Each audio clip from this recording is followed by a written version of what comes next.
semuanya, para praktisi di Puskesmas, khususnya Provinsi Banten. Kali ini saya ingin menyajikan tentang video pembelajaran mengenai manajemen umum Puskesmas. Sahabat-sahabat semuanya, salam sehat selalu dan perkenalkan, nama saya Husnul Amli, saya Widesuara BPSDM Provinsi Banten. Dan ini pengalaman tugas saya. Saya lebih banyak memang di bidang kesehatan, dan alhamdulillah saya juga pernah menjadi kepala puskesmas di beberapa puskesmas. Baik, kita akan membahas tentang manajemen umum puskesmas. Kenapa saya tertarik untuk membahas tentang manajemen umum puskesmas? Kondisi existing permasalahan kesehatan masyarakat selalu berkembang dari permasalahan penyakit yang satu, penyakit yang lain. Belum lagi penyakit menular dan belum selesai, muncul lagi penyakit tidak menular. Dan kondisi seperti ini tentu saja perlu menjadikan fokus dan perhatian bagi kita semua agar terwujudnya kesehatan masyarakat. Kalau kita berbicara puskesmas, di era sekarang tentu saja berbicaranya diarahkan kepada paradigma sehat, bukan paradigma sakit. Maka saya sering berseloroh kalau bicara puskesmas itu pusat kesehatan masyarakat, bukan pusat kesakitan masyarakat. Artinya fokus sebetulnya bagaimana menciptakan, menumbuhkan satu perilaku hidup sehat di masyarakat. Jadi pendekatannya 30% itu berbicara tentang kuratif, sementara harusnya 70%-nya kalau bicara kisah masyarakat adalah berbicara tentang preventif dan promotif, dengan tanpa mengabaikan kuratif dan rehabilitatifnya.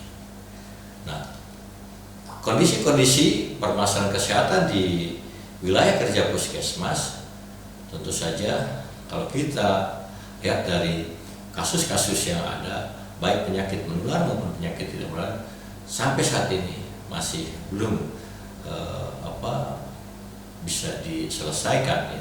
Artinya selalu muncul, berkembang, bahkan juga seringkali muncul penyakit-penyakit yang baru, new emerging disease, mestinya seperti kasus pandemi COVID-19 kemarin.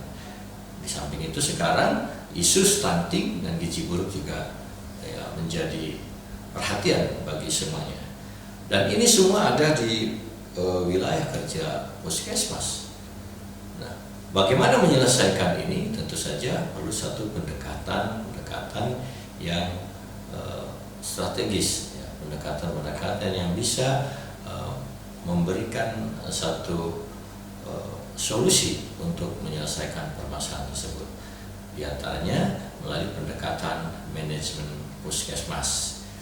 Nah, kalau berbicara manajemen puskesmas, tentu saja kita harus melihat kondisi permasalahan kesehatan di masyarakat sendiri.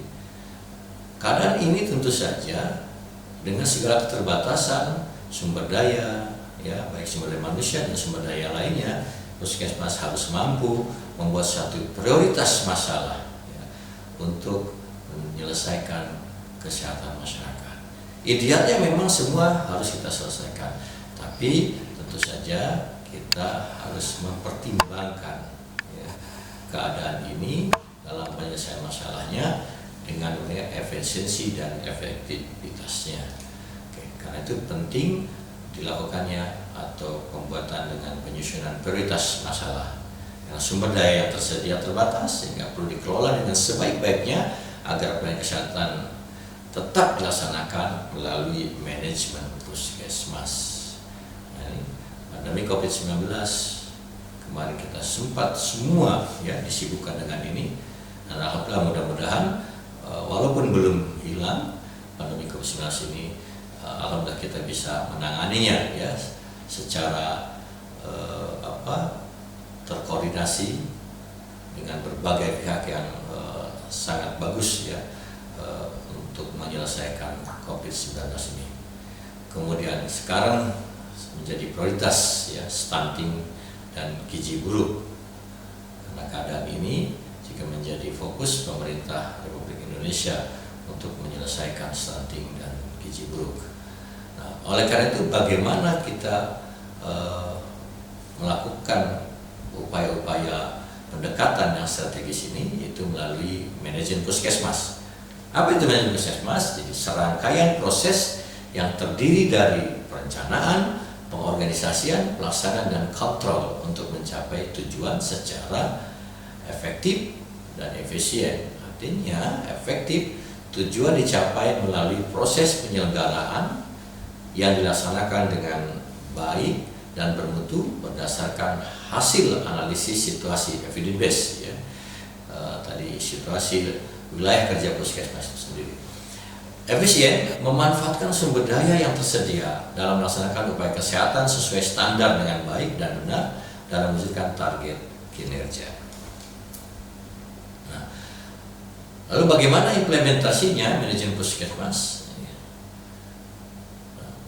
Dengan permasalahan-permasalahan yang begitu banyak, ya, dan sumber daya yang ada yang dimiliki oleh setiap puskesmas, tentu ini diselaraskan, ya, dengan satu aktivitas kegiatan manajemen, itu manajemen sistem informasi puskesmas, manajemen sumber daya, manajemen upaya, manajemen mutu, dan manajemen yang terintegrasi dari keseluruhan ini melalui pelaksanaan manajemen puskesmas.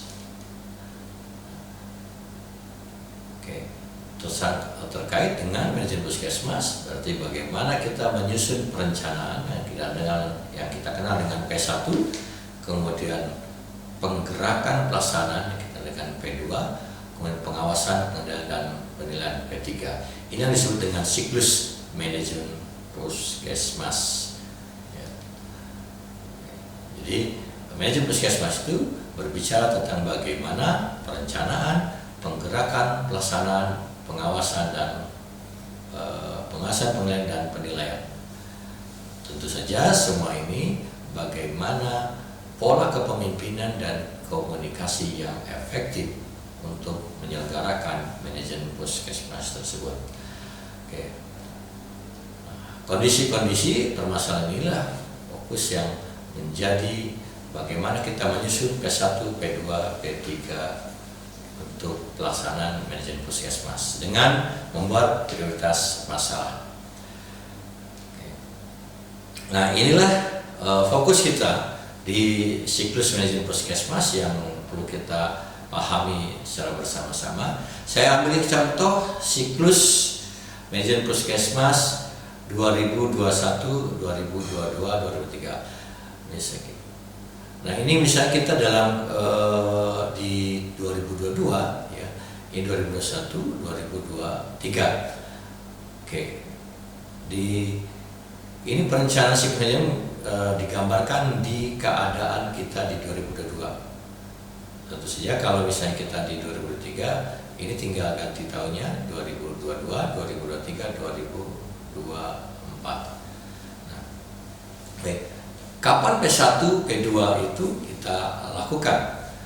Apa sih yang dilakukan, ya, jika kita berada di tahun 2022, ya, kita masuk 2022, yang dilakukan di akhir 2021 yaitu melakukan evaluasi 2021. Jadi saat memasuki 2022, di akhir ini dilakukan lokakarya bulanan terakhir, ya, dilakukan evaluasi 2021. Kemudian di akhir 2021 apa yang dilakukan? Ini sebagai akhir dari penyusunan atau rencana usulan kegiatan untuk 2022. Sekaligus juga persiapan rencana pelaksanaan kegiatan 2022 dan merupakan awal RUK 2023 di 2021 akhir. Nah, lalu ketika masuk di 2022, apa yang dilakukan? Ya, ini adalah implementasi, ya, yaitu di Januari atau awal 2022 melakukan musrembangdes, sekaligus juga lokakarya mini bulanan pertama Puskesmas ya. Kemudian pada bulan Februari ya, ini dilakukan musrembang kecamatan ya, atau dikenal dengan lokakarya mini lintas sektoral ya, dikenal dengan linsek ya, lokakarya lintas sektoral untuk menyusun musrembang. Jadi di Februari kita tahu bahwa lokakarya lintas sektoral itu dilakukan setiap 3 bulan sekali. Tapi untuk triwulan pertama itu dilakukan di bulan Februari. Ya. Kemudian nanti di Maret itu bahan-bahan yang sudah dibahas di musrembang kecamatan dan masukan-masukan di musrembang des yang dilakukan bulan Januari, kemudian di Februari musrembang kecamatan akan dibawa di musrembang kabupaten pada bulan Maret. Ya. Nah, jadi lokakarya bulanan tetap dilakukan setiap bulan dan lokakarya tribulanan itu dilakukan pada bulan Februari. Selanjutnya ya, pada Januari sampai dengan November ini adalah masa penyusunan namanya P1. Di samping kegiatan berjalan sebagai implementasi dari RPK, di sini juga sudah menyusun kembali ya P1 perencanaan ya untuk 2023. Jadi nah, kegiatan apa lagi yang dilakukan di sini yaitu pembahasan RPK. Pembahasan RPK rencana pelaksanaan kegiatan 2002 yang sudah dibuat RUK-nya di akhir 2021 atau proses yang dibuat di 2021 sampai akhir 2021 ya untuk pelaksanaan RPK 2022. Ya. Kemudian pada saat berjalan ini juga tentu saja beriringan ya melakukan pembahasan RUK 2023 sampai dengan di bulan Desember 2022. Apalagi yang dilakukan pada akhir 2022 yaitu dengan melakukan evaluasi dari pelaksanaan kegiatan atau RPK yang sudah dilakukan pada 2022, dievaluasi pada akhir 2022.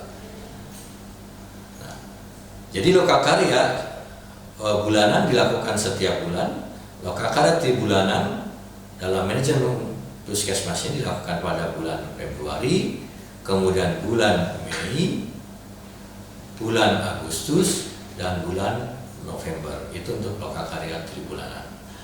Nah, pada akhir 2022, jika kita berada di 2022, dilakukanlah evaluasi hasil pelaksanaan kegiatan Puskesmas selama 2022 di bulan Desember.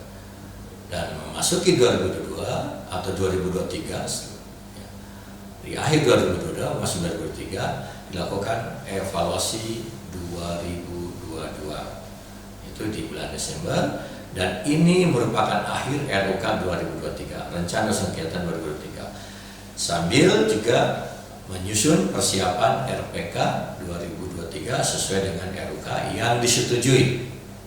Nah, kemudian sambil berjalan juga bersamaan menyusun atau awal RUK 2024. Nah, demikianlah secara singkat siklus manajemen Puskesmas yang perlu mendapatkan perhatian bagaimana supaya teman-teman semuanya di Puskesmas melaksanakan manajemen Puskesmas sesuai dengan